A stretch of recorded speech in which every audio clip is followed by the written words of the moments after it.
Hey guys, so I decided to kind of make a Q&A video, but all the questions I'm going to answer came from one person. A viewer of mine, I'll just call her R. She sent me a list of questions and I thought I would answer those questions first because it's a whole list. So, here we go. So, question 1, R wanted to know, what are some of your favorite songs at the moment? I love this question because I love music, and, yeah. Well, obviously, for the first time in forever from Frozen, I cannot sing that song enough. It's just so amazing. Oh, let's see what else. My favorite songs at the moment. Well, Crazy Beautiful Life by Kesha. That will always be one of my favorite songs. Oh, Never Gonna Let You Down by Colby Calais. She released a new EP, and I've loved Colby Calais for years, but this EP is the best work I have ever heard her do. And Never Gonna Let You Down by her is like the best song on that EP. I used it on Shayna's birthday video. Boom Clap from the Fault in Our Stars soundtrack. Such a good song. I love it. And of course, All of the Stars from The Fault in Our Stars by Ed Sheeran. Amazing. Need for Speed with Aaron Paul had a version of All Along the Watchtower, which has been one of my favorite songs ever since Battlestar Galactica did their amazing version of it. Well, Need for Speed has another version of it in the movie, and it's really well done, and it's really good. Oh, what else have I gotten lately? There's a song called When I Look Into Your Eyes by this band called Firehouse. I guess they were a band in the 80s. And it is such an epic 80s love ballad. It's just amazing.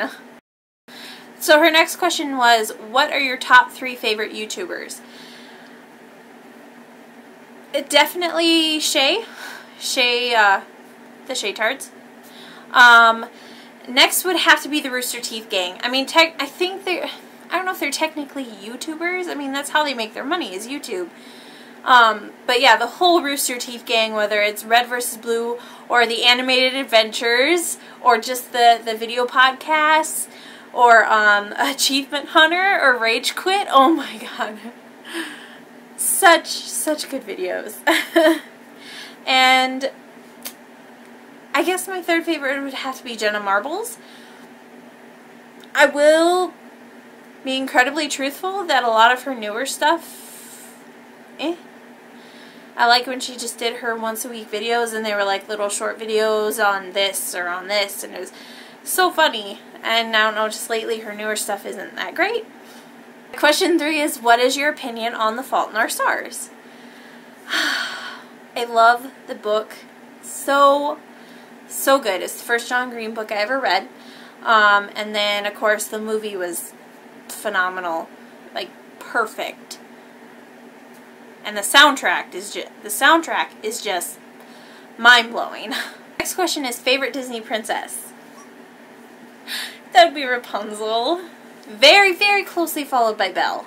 Belle was my favorite princess for the longest time, but Rapunzel's kind of taken over. Have you ever seen After Ever After 2 by John Cozart? If so, what are your thoughts? I thought it was kind of funny. But that man is one of the most talented people I've ever seen. And holy crap, does he have a lot of time on his hands. Next question is there going to be a Project Long Live this year? Yes, there was a Project Long Live this year.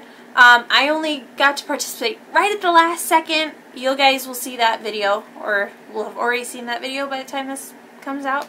I'm not sure which. But either way, there will be a Project Long Live 2015. What are some of your goals in life? As weird as this may sound, I really don't have a lot of goals. I mean, some people might say that's stupid or kind of scary, but I don't think so. I like living my life. I like not knowing exactly what the future holds. Past marrying Matt and moving to South Dakota, I don't really have any real goals other than to just live a happy life. Did you ever think you would have a video with 18,000 views? I actually had to look because I didn't know I had a video with that many, and then I looked and I have a video with 80,000 views. No, definitely not.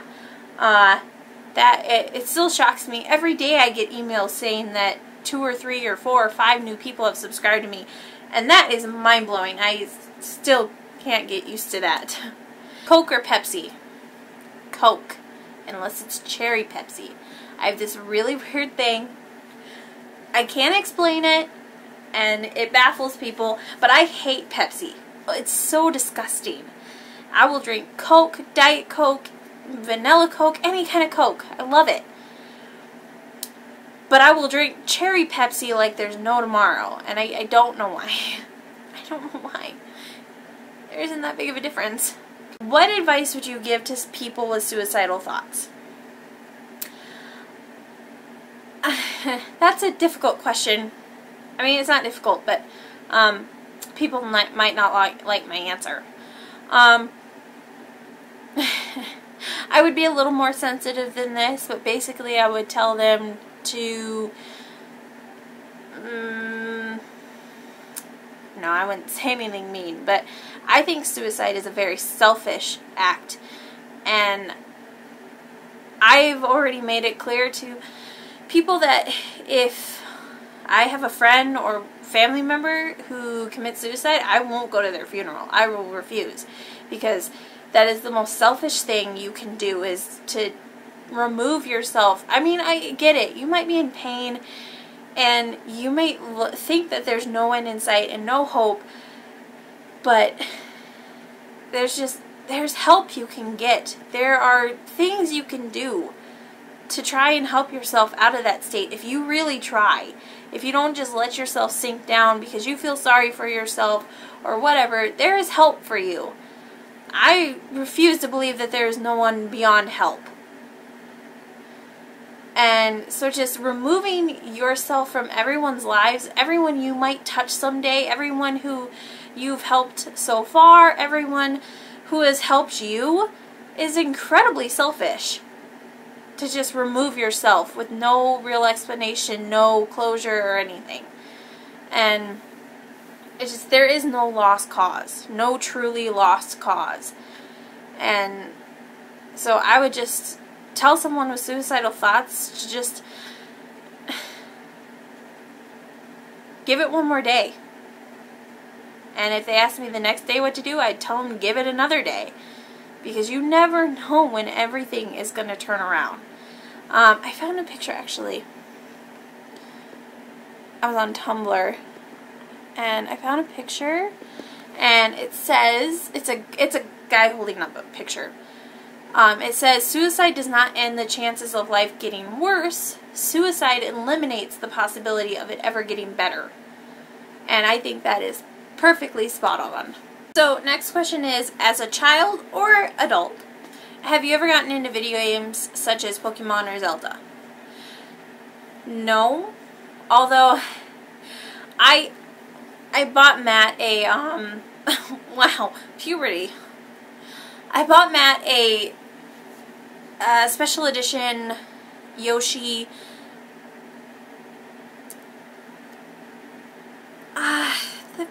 DS. And I bought him Yoshi Island when it came out. Holy crap, I'm going through puberty. And so he gave me his old DS, and he has been playing this Pokemon game on the DS. And he wanted me to try it, and I just haven't yet. I really need to. So far, no, I haven't gotten into Pokemon or anything like that. I grew up with video games like GoldenEye, 007, Mario Kart, Mortal Kombat, and of course now, I mean, I love Minecraft. Love it. and Portal, and SSX Tricky. I grew up playing that too. I'm actually better than Matt at Mario Kart. It's kind of awesome. What is your favorite word? That's a hard one because there's a lot of fun words out there. I like stupendous. I like using that a lot, and not a lot of people use it. But yeah, stupendous. Next question is, how often do you read fan fiction?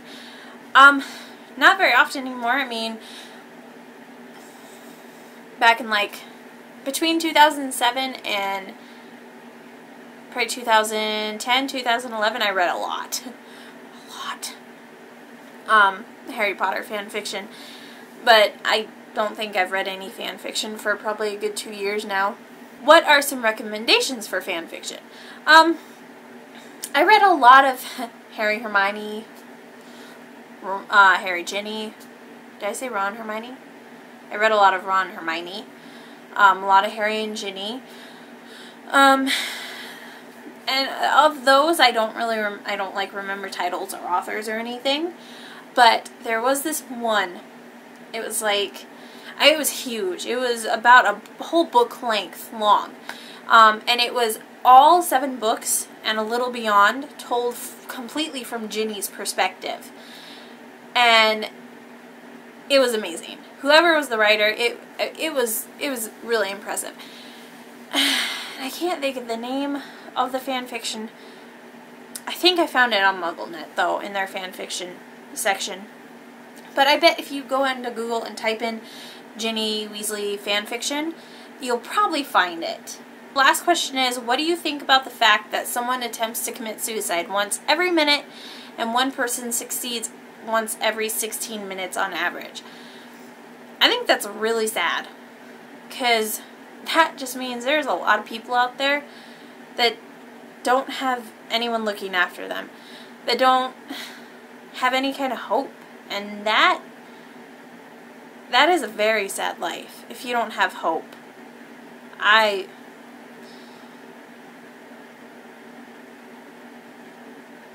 It's a very hard place to be, a place where there's no hope. I know that personally, and yeah, it sucks. And I wish the world were a better place where people didn't feel like their only way out was death. Because that's not really a good way out. Well, thank you, R, for all those questions. And I hope you guys enjoyed this video, and I will see you later.